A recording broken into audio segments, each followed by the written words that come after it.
Good afternoon, everybody. Thank you for joining us for the webinar. We'll just wait a minute or two to see if we can get a few more people to join us. I can see the number climbing of attendees, so we'll just wait and give everyone a chance to join, and then we'll jump into it in a minute or two.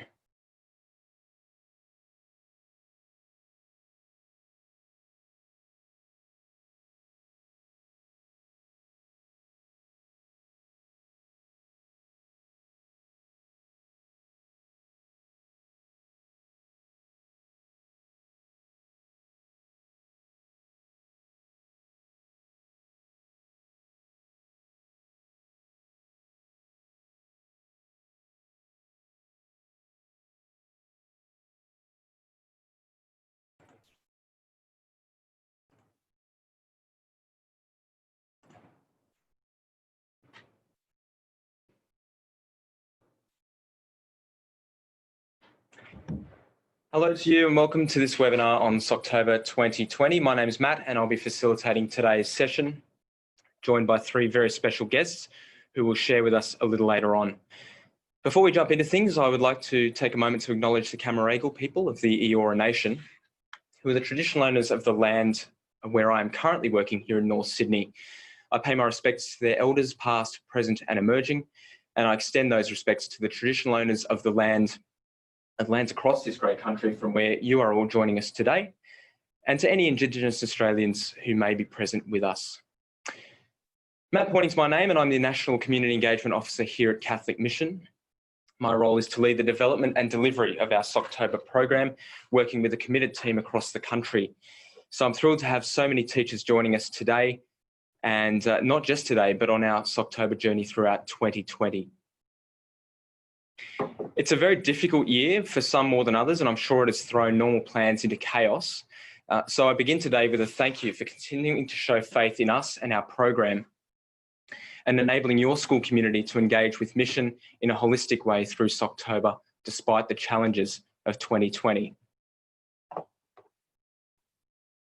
Today is designed to familiarise you with the program, the platform and the materials, and to reassure you that this is a program that will make the mission component of your curriculum straightforward and fun for your students and their families. A little later, we'll be joined by two brilliant teachers from Queensland, Luke and Belinda, who will share their insights into how Socktober worked for their school in 2019 and how you can get the most out of the program this year. They'll also be on hand to answer any questions in our Q&A session at the end of today's webinar. I will also be joined in a moment by my dear colleague, Dorothy Makasa, who most of you will remember from the video tutorial on how to create a sock ball. This is one of the key formational elements of the Socktober program, and Dorothy will share about its significance in a little while. I'll also take you through the makeup of the program and the technical aspects of signing up a school, accessing the materials, and encouraging parents to register your students. We'll talk about remote learning and the plan for event days a little later in the year as well.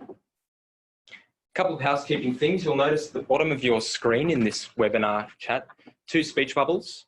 That's our Q&A button. So if you have any questions that you would like to ask during the webinar to be answered at the end in our 20-minute Q&A session, please pop them in that Q&A section. Due to time constraints, we won't be able to answer every question we get today, but if we do get questions that we can't cover and we don't get to, I will personally answer them after the webinar later on. If you're experiencing any technical issues like not being able to hear me or our guests, please also pop these in the Q&A section as we'll be able to address them. Some others might be experiencing the same thing as you, so it's important you let us know. Now onto the fun stuff. What is Socktober? In short, Socktober is Catholic Mission's dedicated program for engaging school communities in mission formation, education and action. It was started about 8 years ago and has evolved from a concept that many of you will be familiar with, Crazy Colourful Socks in Mission Month, which is October, to a program that ties in elements of the world game, sport at the service of humanity, sustainable development and Catholic social teaching. The program now also engages the whole school community and encourages student-led learning and mission, while respectfully telling the stories of the many children and communities they are supporting around the world. The main aim of Socktober is to encourage children and their families to understand what mission is, how it works, and how we are all called to mission as Catholics. Further than this, it provides an avenue for students to be missionary in their learning, in their prayer, and in their advocacy through concrete action and financial commitment. Socktober is rare in that it is equally a formation and education program and a platform for raising crucial funds for mission projects. In 2019, schools across Australia raised nearly $50,000 for projects supporting children in Ghana and around the world through this new format. One of the very first things we ask students to do as part of the Socktober program is to make what we have affectionately named a sock ball. This one in front of me, or next to me I should say, was made by 7 students in southern India, about 4 hours from Chennai. The students were four of them were from Zambia, they were exchange students, and 3 from India. And it's since travelled around the world. It's gone to Cambodia, Myanmar, Thursday Island here in Australia, and across the country as well. It's an iconic part of Socktober. I was hoped to be joined by Dorothy. I think we have her online, and we'll just see if we can cross to her to share a little bit about our sock ball. Hello, Dorothy, how are you? Hello, Matt. Thank you very much, and hello to everybody. So the Socktober, as Matt has mentioned, is really now our symbol. And for the last 2 years since we've been piloting the new Socktober that we are now sharing with you today in today's platform, is really to bring home our connection to the many children that Catholic Mission, through the many churches that we work with in many economically disadvantaged communities, where the children that we are supporting and through your students' participation are actually there, and how that sock ball is of a significance play to the children there. So mainly this is made from recycled materials, and I'll share about that in a few moments. Now, why the sock ball? This is because play and sport in many communities, rich or poor communities, this is something that any child and anybody can actually connect with. With the sock ball, the children in many of the disadvantaged communities where we are working with, the children are able to collect any resources from plastic materials, rags, rope, string, or even sometimes even bark or even paper. This is what they're able to put together. And just to watch them have a ball of sport is just an amazing thing to do. The joy is exactly like any child who's playing with any other ball that is made from, or maybe manufactured in a factory. This is something that I can also connect with, because as a child, we were able to play with this. My brothers would play their soccer with this kind of ball, or the girls would also play netball or dodgeball with this kind of a ball. Now, here bringing it back to the students in Australia, we find that the sock ball is something that resonates with the teachers whenever we share with them what it is about. It's something that's tangible and experiential for the students, because the students are able to collect the recycled materials and be able to make it themselves. And also the school can organize how the actual event or the actual experience of kicking the sock ball is going to work out. And this is where we also encourage teachers to invite, or the schools to invite your local parish person, or the sports personality, or somebody that may be connected with your school and sporting activities, to be part of the day, or to be actually in the board even for a few minutes. Even the principal can also do that. Now, with the making of the sock ball, the type of resources that we encourage the students to collect are: use plastic materials, which can easily be found from the shopping bags, and also sometimes paper, which can also be crunched, and sometimes also plastics such as bubble wrap, and also t-shirts and old socks, which can also be cut up for string, and also socks which can also be put in as part of the filling. But here again, we want to say that just as a word of caution, using too many dense materials like a track pants and t-shirts, or many socks sometimes can make the ball too dense, which can also cause injury or not be feasible in terms of kick or movement. We also have this resource, as Matt has mentioned, on a video on the website, which you can actually see how the steps can be followed in terms of making a sock ball. Just to end that part, I just want to quote a quote from Pope Francis, which says, "I ask that you live your sport as a gift from God, an opportunity not only to bring your talents to fruition, but also as a responsibility." And in Socktober, we are saying that by inviting your students, your school communities to participate in Socktober, you are reaching out in solidarity to our brothers and sisters in those communities where the church is serving. And I'll be available for any answers about the softball. Thank you once again for joining us. Dorothy, thank you so much. It's a pleasure to have you join us, and it really is an inspirational part of the Socktober program. So thank you for sharing. And if you're interested in learning more about how to make a sock ball, there is a tutorial video on the Socktober website, which has Dorothy in it and takes you step by step through how to make a sock ball. It's a wonderful activity for students. We'll ask Luke and Belinda a little later on about their experience of incorporating the sock ball into their Socktober last year. But it's a very popular part of the program and a really strong formational part of the program as well. That leads me to the next part of our session, what's new about Socktober in 2020.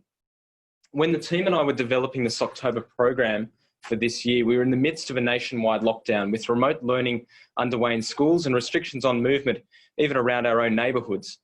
It was crucial to create a program that was going to achieve our mission formation, education and action goals, but that could be delivered at home easily by parents in case students remained off campus for the rest of the year.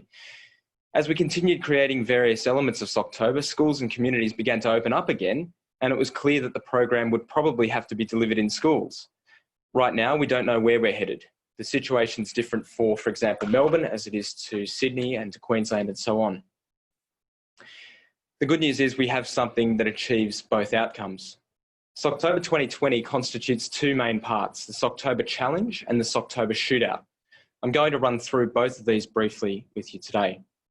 Remember, you can always find out more on our website, socktober.org.au.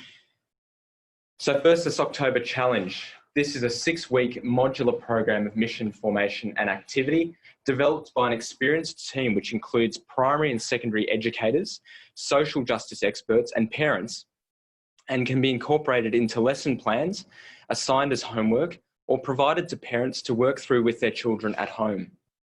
Each week contains a module which we call a mission pack, which contains resources and activities to engage students with a particular theme. There is a mission pack for primary students and a mission pack for secondary students. The theme for each mission pack is drawn from Pope Francis's Sport at the Service of Humanity initiative, which promotes peace and unity worldwide through sport. The themes are compassion, respect, love, enlightenment, balance and joy. And you can see 3 examples of these mission packs on the screen at the moment. Each week also has embedded Catholic social teaching principles and the UN's Sustainable Development Goals that relate to the focus story from that week, which are drawn from our work in India, Ethiopia, Thailand and Cambodia. The mission packs offer a wealth of activities, scripture reflections and resources, but they are not intended to be prescriptive. These are guides which should be adapted to your local learning context. When you register for Socktober, you will receive your mission packs each week via email, and they are also available through the website. Now on to the Socktober Shootout, the second component. This was a very popular part of the program last year, and we'll hear a little bit about it from our special guests later on as well. It entails students participating in a penalty shootout on their school's Socktober event day or mission day. Each student has 5 shots at goal, including one with their handmade sock ball. They are then asked to reflect on the differences between the sock ball and the regular synthetic balls, as Dorothy mentioned before, and consider what this represents about the reality of children in developing countries. During the day, students learn about mission in other ways, including through workshops and with Catholic Mission's 360-degree virtual reality experience. For me personally, the best part about Socktober is the balance of the program. It's not just a fundraiser, and it's not just an educational formation workshop. In Socktober, the two go hand in hand. Socktober has been refined over the years to ensure that students understand why they are supporting mission projects and contributing financially to them. This means not only learning about the children and the communities they are supporting, but learning about our call to mission and how we can be missionary in every aspect of our daily life. For example, today is the UN Day Against Human Trafficking. Two of our mission packs incorporate people and organisations working to counter modern slavery and how we can make choices that help to end it, including what clothes and sports equipment we buy. You'll have to discover which ones they are. Socktober does include a fundraising component. We consider it to be an inherent part of mission pedagogy. But the way in which Socktober invites children to make a financial contribution to mission is safe, secure, non-intrusive and non-obligatory. The platform we use is run by Everyday Hero, which many of you I'm sure will have interacted with before. There are 3 basic steps to raising funds for mission projects through Socktober, and they are so simple. First one is to register your school. Many of you have done this already, and I'm sure you've visited your school pages already. When you do this, you just go to the Socktober website, click on Register Your School, fill in the form, and we do the rest. We'll set up your school page. We'll start to communicate with you as the school representative and give you tips on how to incorporate Socktober into your yearly plan. The second step is to invite parents to register their children as Socktober stars by creating an individual supporter page, an example of which you can see here on screen. This is safe, secure, and child protection is paramount. We encourage using the child's first name only, and profile pictures are not available, only a variety of avatars. You can see an example there as well. This is also a simple process. It's about 4 or 5 steps. Just click on the Register Your Child button on Socktober, create an Everyday Hero profile for yourself, and then create your child's page. So there are a couple of important elements here. One is choosing the avatar. One is writing a story about why the child is fundraising for Socktober. And then there are a series of other bits and pieces on the page that you can discover yourself.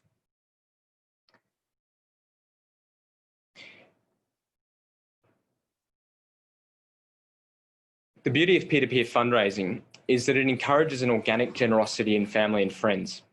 If a student shares this Socktober Star page with a family member, including their customised story about why they're hoping to raise funds for children in Cambodia and around the world, we find that sponsorships naturally come in. So you are not asking your students' parents to fork out money for a fundraiser. You're just encouraging them to share the great work their child is doing through the Socktober Challenge and the Socktober Shootout with their networks. Students can invite family and friends to sponsor them, and you can see the button that says donate on the student profile. It's okay, they can have a look again later. On the student profile, there's a button that says donate, and that's how you can jump on and support a child who is doing Socktober. If there is no event day this year at your school due to COVID restrictions or other complications, students can hold their shootout at home with parents or family, or they can try to achieve a consecutive number of knee-ups with their sockball and record their progress on their page as they go.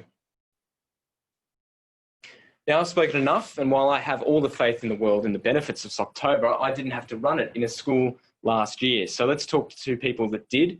We're honoured to be joined by our friends from Queensland, Belinda Kingston and Luke Thomsen, who brought Socktober into their respective schools last year and will be participating again in 2020.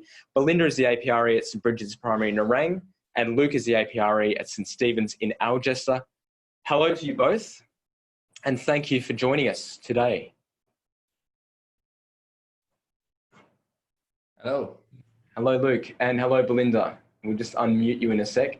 Hello, everyone. There you go. Oh, you want me to mute? It's good. No, you're with us now. It's great to have you both on board. Thank you for joining us today. Thank you. You're welcome. Lovely to be here. Thank you for having us. Belinda, I'm going to start by asking you if you can just share a little bit about Socktober at St Bridget's last year and what you found was the most rewarding thing about the program for your students and school community. Yep, I think what inspired us to be involved in Socktober was we've had a really long-standing relationship with Catholic Mission and the staff at Catholic Mission. And we really appreciate that here at St. Bridget's because it's really good communication, and the relationships we've formed over time have really cemented my understanding and the teachers' understanding of, you know, the plight of Catholic Mission and what it's all about. So David and Sue, a number of the other staff over the years, they actually have made the time and the effort to regularly connect with me, which I really appreciate because it puts a human face on the work of Catholic Mission. And I think that's really important because I can then go to the teachers, and I can go to the students, and I can go to the parents and say, well, when I was speaking to them, you know, so it's quite authentic in that way.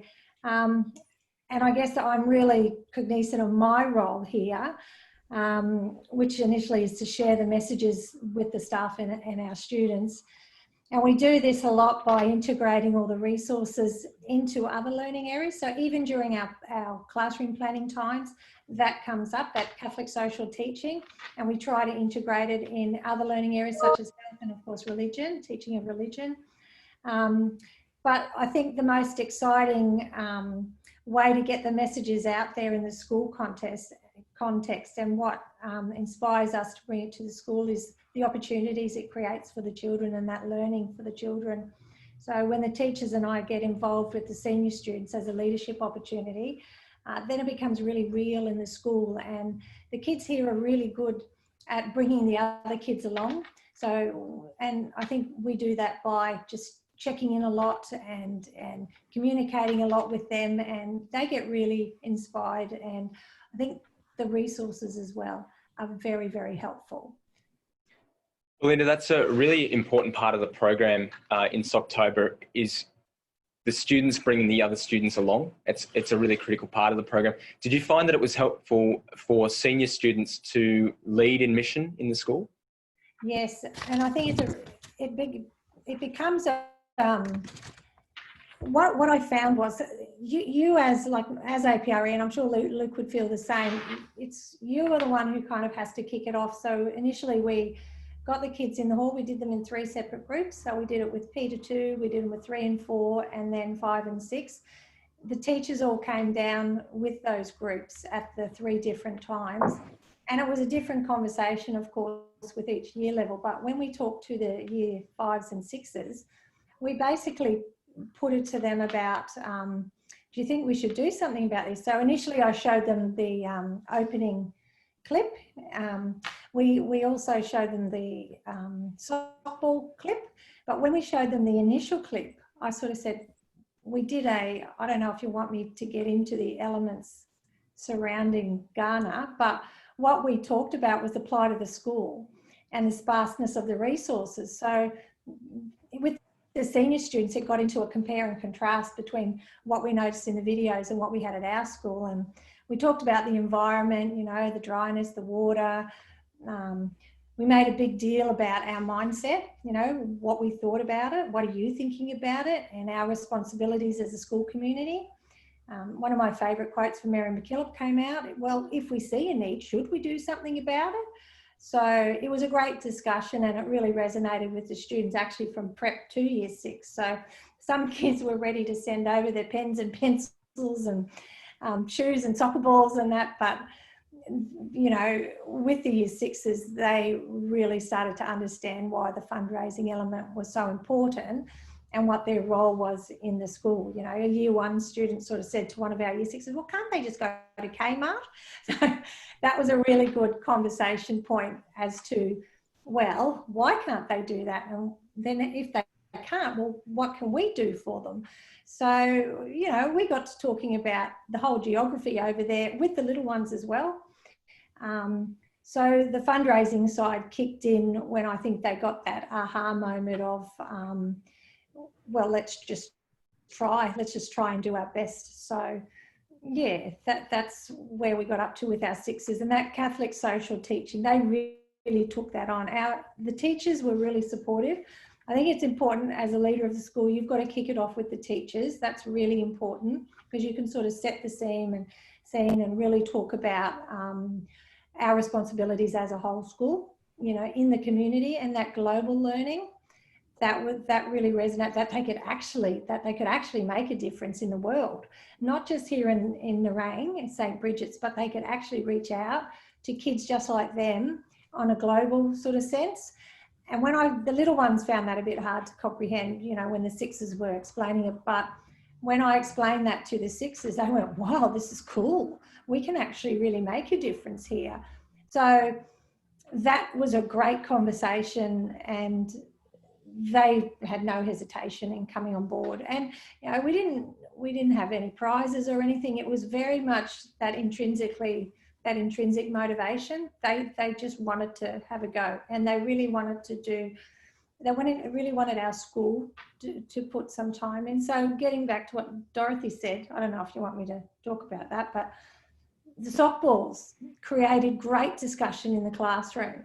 So not only we were initially only going to have our year 5, 6s make them and do the kickoff, but it actually caught on, and just the actual activity of making the softball created the discussion in the classroom.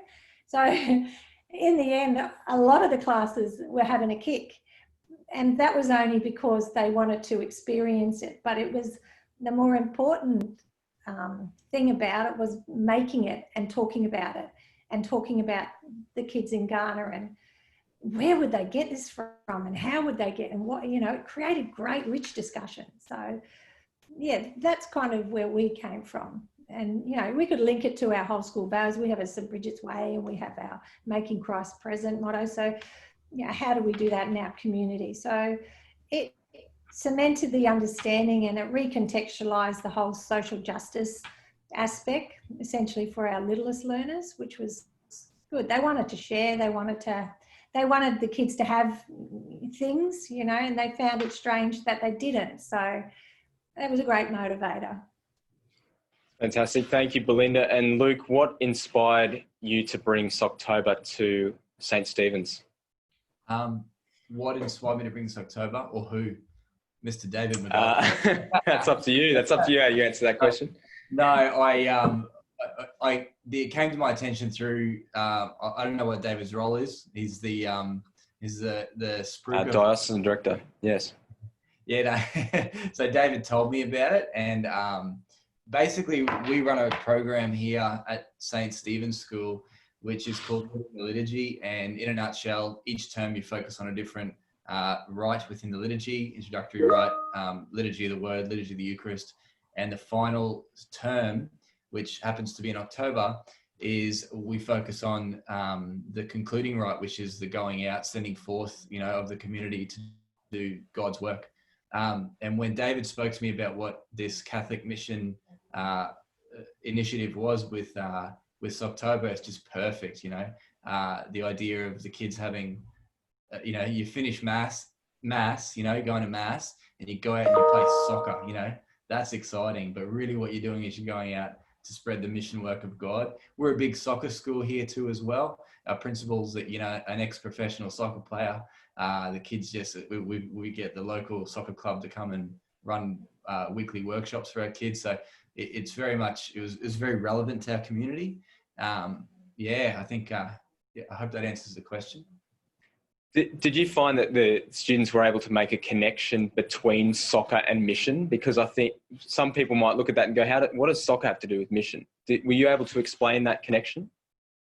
I couldn't tell you if the children made that connection or not as a body of students. I could tell you the year sixes have made that connection. We have a Christian outreach group in year 6 who led the whole thing. And so, you know, that group got together and did all the promotional work and made the first softball. And I was able to work very closely with that group. Then that group spread the message to the community. So I can tell you that those kids got it. They got the idea that, you know, we're not just going out there and kicking balls. We're going out there and kicking goals for Christ. That's a nice little cheap line you can use. But, you know, they got that, and then they shared that with the community. I can't tell you how well the wider group of children picked that up. I suppose my philosophy was, you know, some kids will just have a lot of fun with it and not get the idea at all. That's fine. You know, we know what the mission is, and we're trying to share it as best we can. We're engaging with people where they're at. We're happy if some got it and some didn't.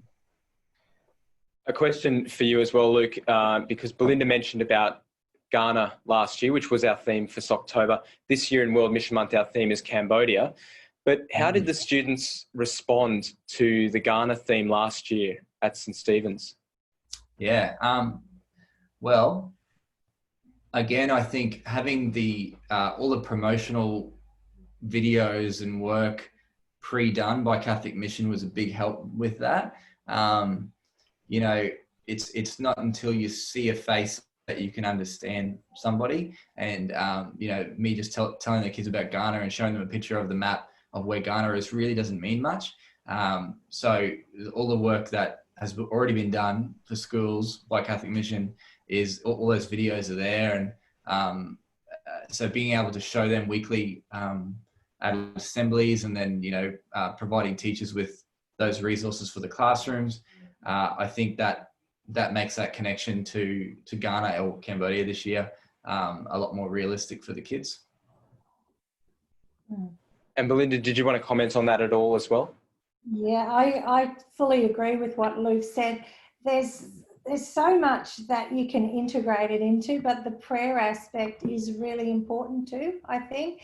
So similar, and I think a lot of Catholic schools clearly do that. You have your prayer on assembly once a week. So that was something that we also did we have a Monday prayer on assembly, and we incorporated Catholic Mission prayers and responses, and we did incorporate that into prayer as well, because you can promote it and talk about it in class, etc. But we are a Catholic school, and that is part of our mission. I mean, you are Catholic Mission, so praying for those students too, and there's a lot of resources from Catholic Mission in that space as well. So there's so much, and it really depends on your context, you know, and it depends on how you can get your teachers to engage. But if you do a bit of careful planning with your teachers, and this year it's stepped up again with all those great resources you've just showed us. And I think it just depends on, because, you know, we all know what teachers are like. They're very practical people, and they love great ideas and resources, but it's always a time factor with teachers. Can we fit it in? They want to fit everything in, because teachers are generally great. They want to teach kids everything, but can we fit it in? How can we fit it in? So that planning and preparation that you do with them, just say, well, where could this fit in, you know, for the first 4 weeks? If you can't fit it in, if you can't fit into health RE or another learning area, could it fit into just your general morning prayer? Could it fit into, you know, so it's working with those teachers too, and really understanding your context and how it can be, you know, integrated into the teaching of the day. But if that means that it's through prayer and a little discussion after prayer in the classroom, well, that's what you do. So, you know, I think you've got the scope in the resources that you provide to be able to do that in the school too. There is a fundraising component to Socktober, and I would like to ask you both about this, because sometimes it can be a bit daunting, I think, for schools, for teachers, and also to have to communicate that to parents. How did you find last year communicating the fundraising aspect of Socktober to your school community, to your parents and carers? I'll start with you, Luke. Okay. I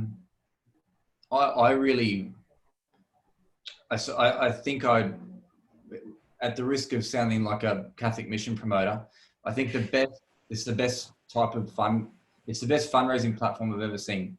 The main reason being is that from a personal point of view, mission is about the work that, you know, Christ calls us personally to mission. A lot of other mission work that the school often does, it's very like, oh, we are doing the mission as a school. And, you know, no one really has the opportunity to own it. With this, the kids create their own profile online. They even have the opportunity to write their own blurb as to why they're doing this. And so we really push for that in our school, that the children really think about that blurb. Like, why are you doing it? Don't just support this. If you if you're just doing this because I'm telling you to, then stop, you know. Think about why you want to do it. For me, it's about each child having the opportunity to personally be on mission, and then they get to connect with their, as you said before, with their the people they know, so their family supports them, and those that know them, their parents can share it on Facebook and all that sort of stuff. So I think the fundraising component and the platform is just awesome. We had a few, one of our teachers in particular who brought up her concern about how we were sort of celebrating the fact that they're raising money. Like one little girl raised $600 on her own. And so, you know, we made a big deal of her. And so one of the teachers said, oh, why are we, you know, making a big deal? We shouldn't be showboating. And I thought about it, but my response to that would be, this little girl who made that money wasn't choosing to showboat. She was raising the money. It was us who were choosing to celebrate her success, just like we would for a sporting, you know, someone who wins the 100-meter race. You know, we celebrate that person, or somebody who does great academically in class. I think somebody who gives generously also deserves to be, you know, celebrated. So yeah, I secretly really like that component of it, and the whole idea of, you know, on the website there's a little shows how much you've raised, and you can compare to other schools and have a bit of fun with some of your friends in other schools and say, you know, we've raised this much money. Obviously that's not the core goal of it, but it actually just creates a bit of interest and a bit of fun as well. So yeah, the fundraising component of it, I think it was just done really well. And in your context, Luke, there was quite a bit of engagement with your students, wasn't there? Can you tell us a little bit about the numbers that you had of students that participated last year? Yeah, so we've got 525 kids in the school, from prep to year 6, or foundation to year 6. In the end, I think I couldn't tell you the exact number. I think we had 400 or so who created their own profiles in the end. And so that, I think I remember in the first week, we probably had 100 jump on straight away and create their profiles. And then each week, those year 6 Christian outreach team were promoting it on assembly. And, you know, even to the point of showing the children how to jump on that website and create your own profile. And one of the year 6s showed everyone her profile and how she set it up and why she wrote that blurb and all that kind of stuff. And so over the weeks, those numbers really grew. And I remember one of the weeks where we pointed out, hey, we didn't really intend to raise much money, but we've done quite well. Look at all this money we've raised. And then a whole bunch of other families jumped on board from seeing that, thinking, yeah, we can really bring this one home. So yeah, people jumped on for their own different reasons. But yeah, 400 out of 525 students was pretty good numbers, considering it's something they have to personally do at home. Fantastic effort, and also that, you know, as you said, the networks of those students in themselves bringing on big numbers as well behind this, and learning about the work that's happening overseas, which is the most important part. Belinda, there's a question also of, I think we'll probably have some teachers saying, okay, different SES realities for schools. It might be lower socioeconomic schools and higher socioeconomic schools. Do you have a comment on that at all? And what was the situation for your school and your community?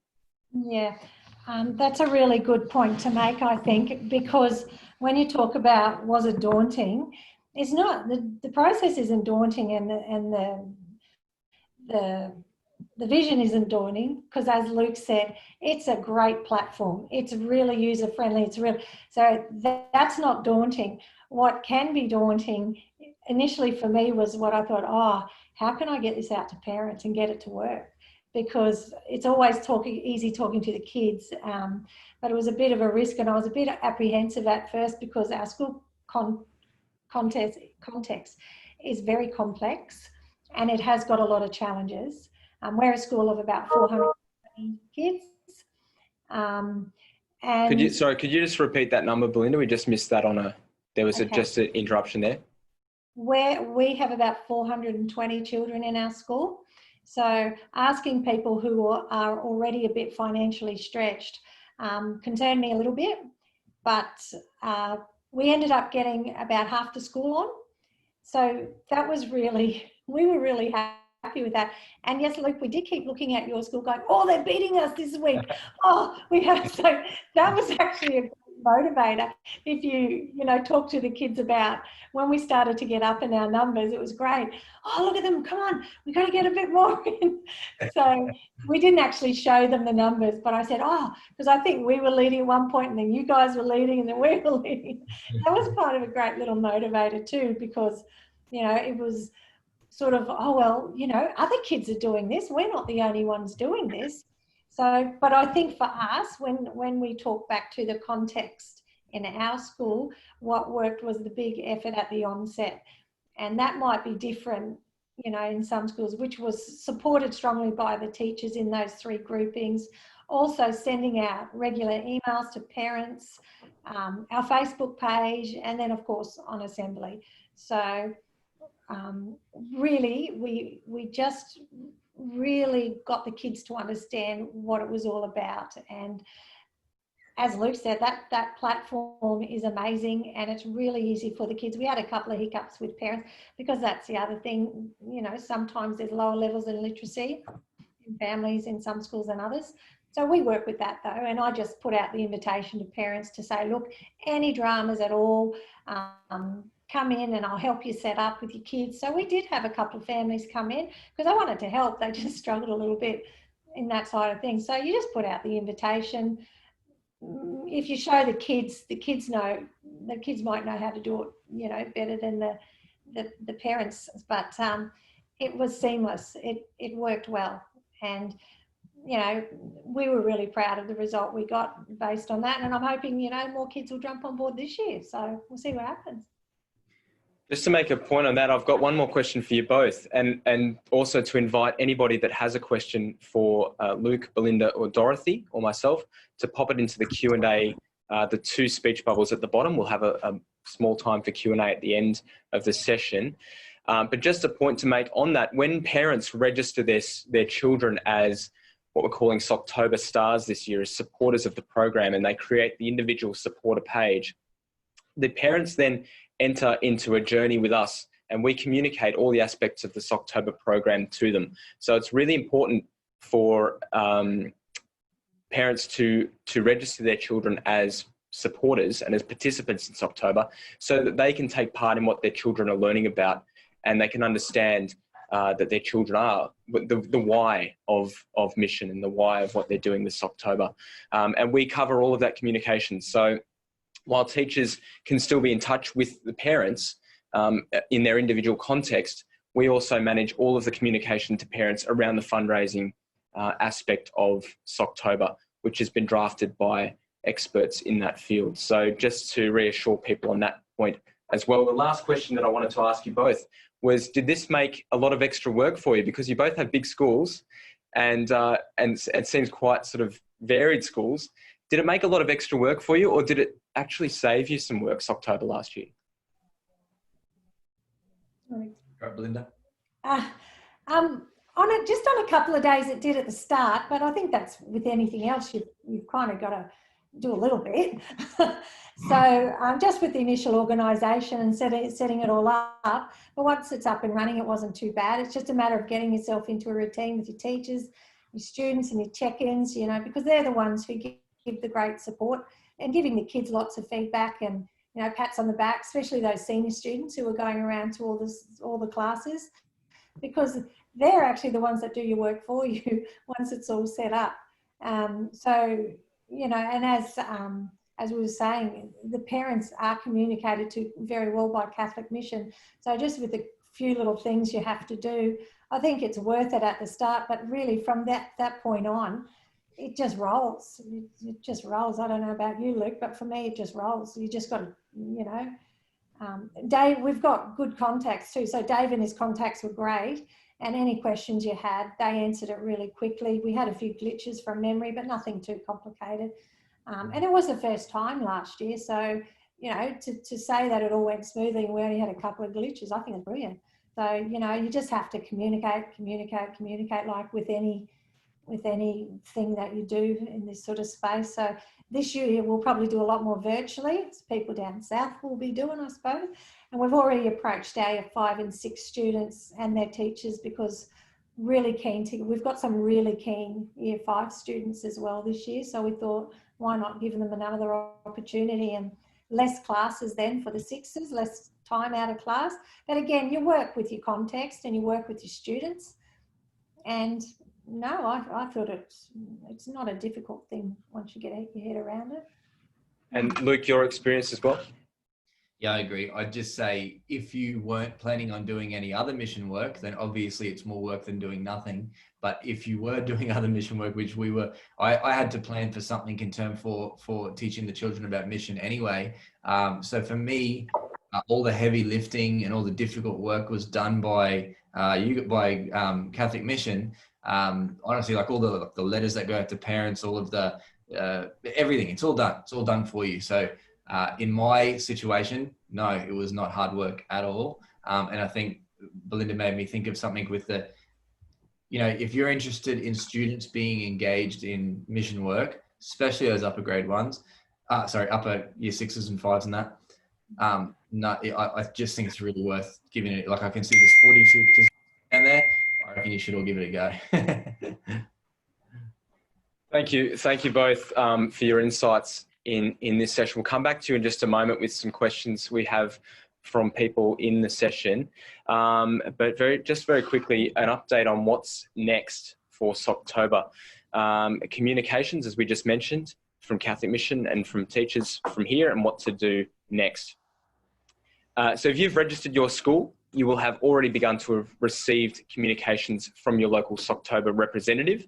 Have a squiz through these because they contain important information about Socktober and the next steps. If you've not yet registered, jump onto socktober.org.au, click that register your school button, and then we'll get in touch with you straight away once we have your details. It's free, easy, and there's no obligation. If you're unsure, please give any of our team a call or an email, or you can email info@socktober.org.au. The first of our Socktober mission packs, which we spoke about before in the Socktober Challenge, goes live next week. You can get a sneak peek at these on the website under the Socktober Challenge tab. Once you're registered, you'll receive a series of communications about the mission packs and what's in them. There will also be a link to the webpage for each week of the Socktober Challenge, which has videos, scripture reflections, and other resources for you. So you can work through it with your students and download the mission pack PDF.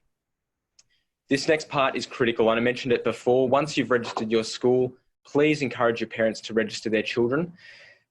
This is the only way to ensure parents are kept in the loop about the activities, unless you update them yourself personally, but it's a really, really great idea to get parents to register their children in the program. It's essential for remote learning as well, as parents will receive communications from us directly about the mission packs, just as you will as teachers. They can opt out of these communications at any time as well. That's a legal requirement. They can unsubscribe at any of those emails if they're too much. But it's the best way for them to access the Socktober Challenge and engage with their children's mission learning. This is also the only way to ensure students can get sponsored for completing the Socktober Challenge and kicking goals for kids in need around the world, as Luke and Belinda alluded to before. Okay, now, we've got a couple of questions that have come in during the time. If you've got any in the meantime, we're wrapping up in exactly 11 minutes, but if you've got any questions in the meantime, please send them through using the 2 speech bubbles. I've got one here through chat and a couple others, so we'll respond to these live. The first one, and probably the easiest one, is from Carmel, asking if this webinar can be shared. It can. It will be recorded. It is being recorded, and it will be available on the Teacher Resources Hub on the socktober.org.au website, where you can also find a lot of other resources to help you run your Socktober Challenge and your Socktober event day, and to help you communicate to parents as well, either through social media, through your school newsletter, or through a direct email. There are templates for those things on the Teacher Resources Hub, so I invite you to check that out. There is a question here from Paula. As a multicultural, multi-faith and high English as additional language population, is the parent buy-in necessary to take part in this, or is it okay to have it predominantly school-based with parent information? Of course, if your school is engaged in Socktober, you can engage it just as a school without parents buy-in. It is possible to use the materials and have a traditional Socktober event day where children bring in a donation themselves of a gold coin. That was the traditional way of doing Socktober. We encourage parents to get involved, but obviously there are going to be some barriers to that, including language and ability to financial constraints as well, as Belinda mentioned before. So it's not essential for parents to register their children with Socktober. It just enriches the experience for the kids who are involved. If they can't, that's a matter for your school, for teachers to deal with parents individually or as a group. And that's it goes back to the point I made before about this program not being prescriptive. It's a program that we invite you to take on. You know how it will best run in your school community. So we ask you to have a look at the website, have a look at the program materials and decide how best you can get involved with your school. You can also talk to your local Catholic Mission representative about the Socktober program and work with them to develop the best way of running it in your school this year. A couple of other questions. One from David. Can our educators joining us, Belinda and Luke, give a sense of how they think the experience of homeschooling through the COVID pandemic might contribute to the Socktober campaign? Will it detract or perhaps enhance as parents have had experience of being online with their kids? I'll just ask your brief comments on that, both of you, starting with you, Luke. Yeah, David, I think we're thinking the same thing. I actually think I was thinking about this when we started going online, thinking, oh, great, what an opportunity. The parents, well, at our school, and I'm sure everyone's school's done the same, the parents have really had to get involved in the students' education. And in particular, like we use the Microsoft Suite Teams and whatever software you use, the parents have been forced to know what's going on in the classroom, but also to engage with the platforms online. So I think if we're clever, we can work it in pretty well into that online learning, so that I think it's a positive in the sense of getting parents to engage with the online platform. Yeah, Belinda, I fully agree because you can really spell it. We do our online learning through Teams as well, and like what Luke said, I think it's a great one-on-one opportunity. You know, we can attach the resources, we can attach the links to the classroom team sites, and it might even work out even better because there'll be a lot of online communication going on. And we do a lot through Facebook as well. So it could actually be quite a positive. I think that as the leaders, we'd probably have to get out there initially. You might have to do a little recording of yourself, you know, for the teachers to put on the site and then take it from there. But again, it's context-based and you have to work it out with each other to see what might work best. thank you, Earth. We've got a couple more questions. Firstly, I assume that means can I set up a school page on your behalf? Yes, I can, absolutely. I would ask you to register anyway using the Register Your School, just so we have your contact details. We'll need some information that you enter into that form when you sign your school up so that we can create that page for you. But that's generally what happens. So you click Register Your School, fill in the form, and then I'll create the page for you using your school logo. I would encourage anybody listening that's thinking of joining up with Socktober this year and hasn't registered yet, or even if you have, send through a story about why you're doing Socktober to us if you can. A little paragraph about why your school's involved with Socktober. It could be a mission statement, could just be something that's inspired you. And we'll add that to your school page as well. Once your school page is set up, we will be in touch with you via email to let you know that's the case. We'll give you the URL so you can go check it out. And any edits or anything that you need to make to it, you can let us know and we'll fix it up for you. And that's the page where parents will go to register their children as participants in Socktober. The final question, it's a bit of a tough one and might need an answer outside the webinar, but it is really relevant because we have secondary mission packs as well this year. I'm at a big high school, this is Shane asking this, I'm at a big high school in Victoria. In my experience, are there things to be mindful of or things that work better in the high school context? Now, the very first caveat I have to mention here is that I'm not an experienced educator. I'm working in community engagement with this program. It has been developed by experienced educators. So the good news is that we have them in our team, and I would actually defer that question to them because anything else would be guesswork on my account. But what I can say about the development of the program is that it has been developed with secondary schools and secondary students in mind. There's a lot more advocacy in the secondary materials that has been embedded in that program. And it also affords a chance for secondary students to lead in mission a lot more, take a leading role. I think the students, as you get higher in the higher grades, it's not suitable for year 11, year 12. I think it's probably more for the younger students in secondary schools, but certainly for year 9s, year 10s, it's a chance for them to really lead the program with those students coming through from primary who might have done the program before in their primary school. So I would say look at getting mission groups, social justice groups in your schools if you have them, even student representative councils to lead this program. Think of a way of how they can be the leaders and take some of the work off your plate. I hope that was helpful, but certainly, Shane, if you would like to get in touch with us via info@socktober.org.au, we can hook you up with the right person to answer that question, because we certainly have them on our staff here at Catholic Mission. I think that's all the questions we have today. If you have any others, please do send an email to that address, or get in touch with your local representative at Catholic Mission. I would like to say a massive thank you to Belinda and Luke for sparing their time this afternoon and joining us. It's been an absolute pleasure to have you on board with us in the webinar today. Thank you both for joining us.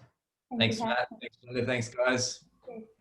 And we're thrilled to have you both on board with Socktober again as well in 2020. And we hope it's as great a program, if not greater, than last year. I'd also like to thank my colleague Dorothy today for joining us with the information about the sockball. And I'd encourage you to jump onto the website, socktober.org.au, and find the video teaching you how to make a sockball. It's a really key part of the program. So please jump on there and have a look at that. Thank you, Dorothy, for the inspiring talk. Big thanks to my colleague Simone, who's worked behind the scenes to produce this webinar as well today. And finally, thank you to all of you for giving your time and participating in this webinar, for your questions and for joining us. I hope it was a helpful session for you. If you'd like to revisit it or share it with your colleagues or anyone else, you'll be able to find the recording on our Teacher Resources Hub. As I said, socktober.org.au/resources is where you'll find that. If you have any questions at any time, please reach out at any of the details on the screen. The number is 1-800-257-296, or you can email info@socktober.org.au. Thank you for joining us on the Socktober journey in 2020, and I very much hope you, your students and their families enjoy the program this year. Stay safe, everybody, and God bless.